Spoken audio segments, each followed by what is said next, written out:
Hey all, Nicholas DeMario of SterlingKisses.com here, and today we're working on a pair of skull dice. You might remember from the last video that these were cast in 14 karat yellow gold. They came out so nice that I wanted to do something very special with them. And that very special something are diamonds, one for each pip. But before we do that, the dice just need to be touched up a bit. These emery wheels come in an assortment of color-coded grits from coarse to fine. We start with the blue and work our way down the line.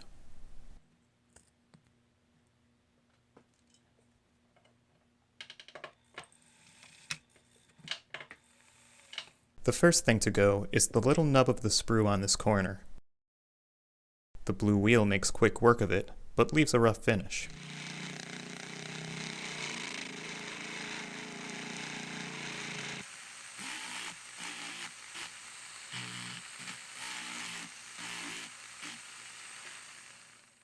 Whoops, there it goes. These dice were made to roll. The wheel is swapped out for a finer grit to remove the scratches from the previous wheel.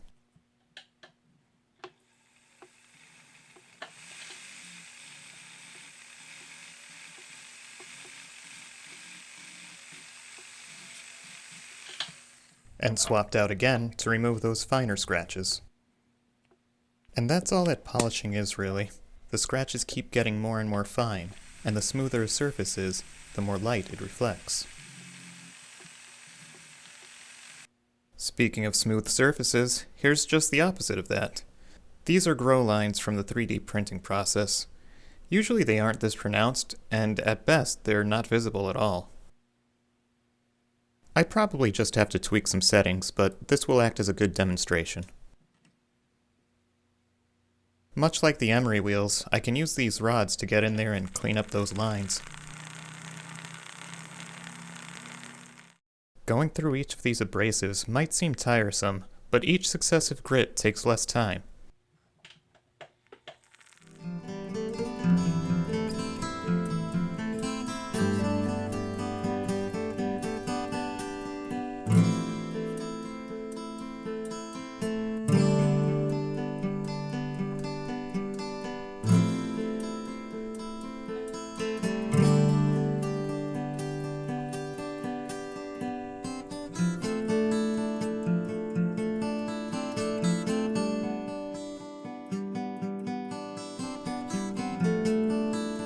There's still a little edge that I can't quite reach, so I'll use this tool to burnish down any grow lines in that hard-to-reach area.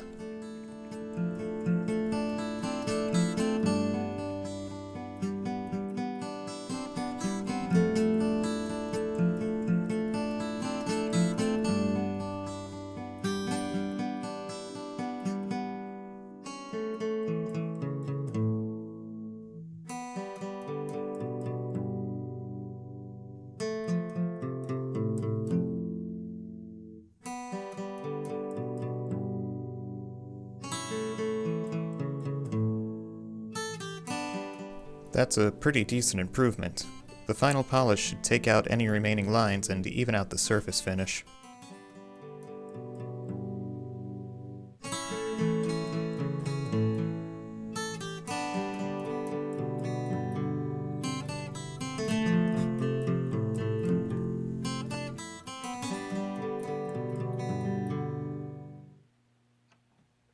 These dice weren't designed with diamonds in mind, so they don't sit in the pips nicely. But we can fix that.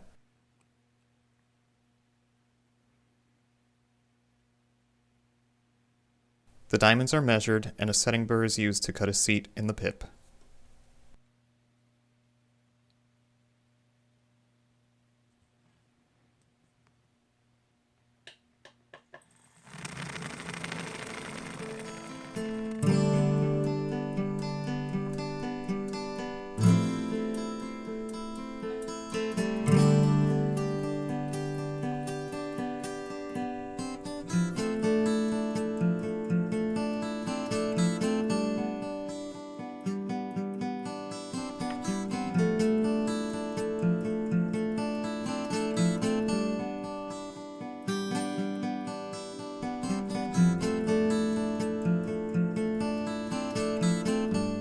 Before going any further, I burr out the other pip and make sure that he's not going to look cross-eyed.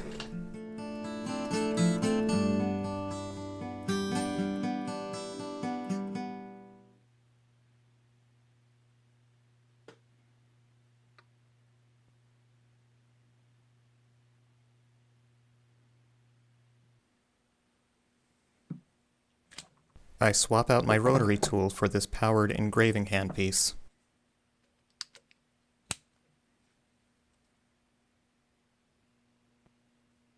It uses a hammering action that will help this graver cut into the metal.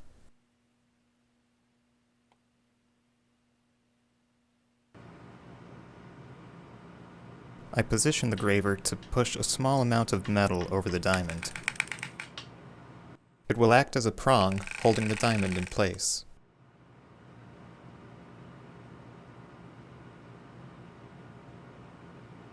The tip of the graver is positioned far enough away from the stone to grab a good amount of metal. It's then pushed down and over the stone.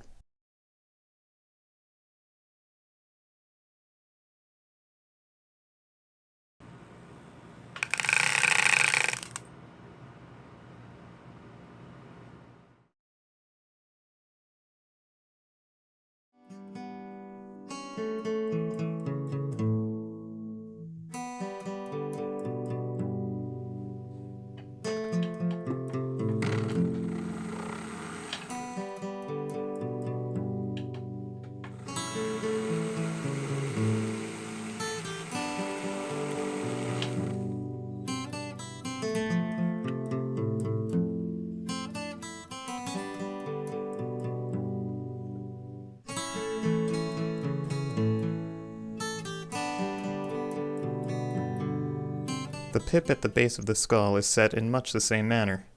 There's more metal to work with, so instead of using a graver to make small prongs, the metal is simply pushed over all around the diamond. I got it started here at the top and the bottom. Now I'll push the metal over the left and right sides, and finally, all around the diamond. I position the tool on the diamond, making sure not to activate the hammer. I then slide it back until I feel the tip on the edge of the surrounding metal. This way I know I'll be hammering the metal and not the stone.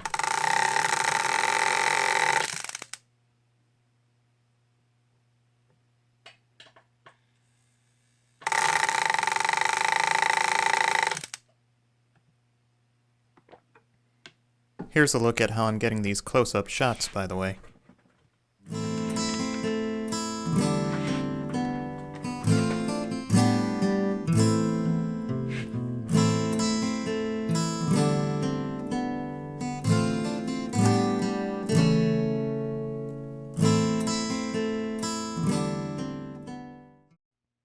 Once enough metal is pushed over, a polished poker is used to spin set the diamond. This spreads the metal out neatly around the stone and gives it a nice bezel appearance. The rest of the tool marks are cleaned up with an emery wheel.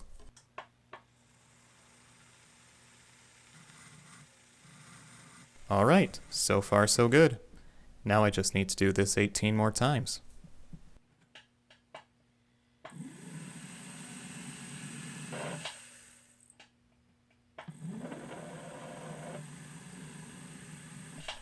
Then I remember I have a whole nother die to set, so make that 39 more times.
The dice are very carefully buffed on a polishing wheel. I definitely don't want to see how well they roll right now.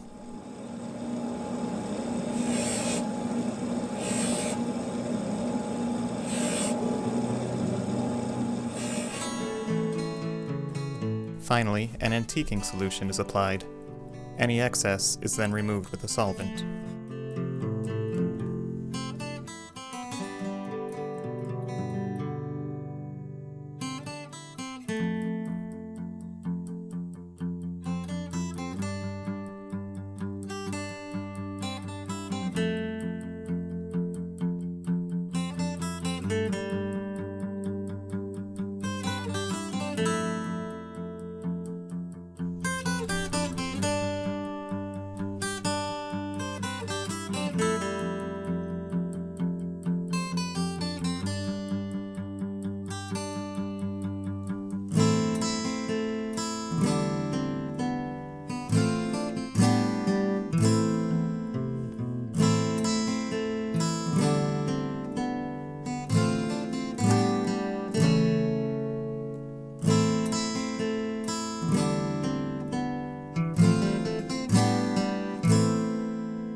This small bridge of the nose is scraped clean before the antiquing solution dries. The dice are then given a final polish.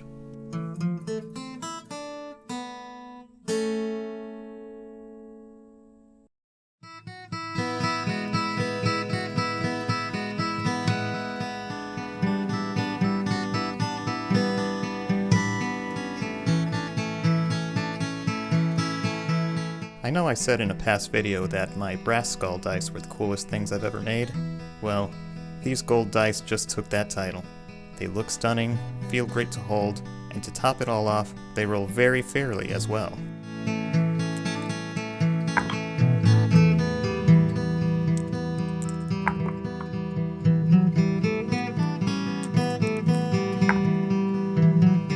Once again, I'm Nicholas DeMario of SterlingKisses.com. Happy rolling.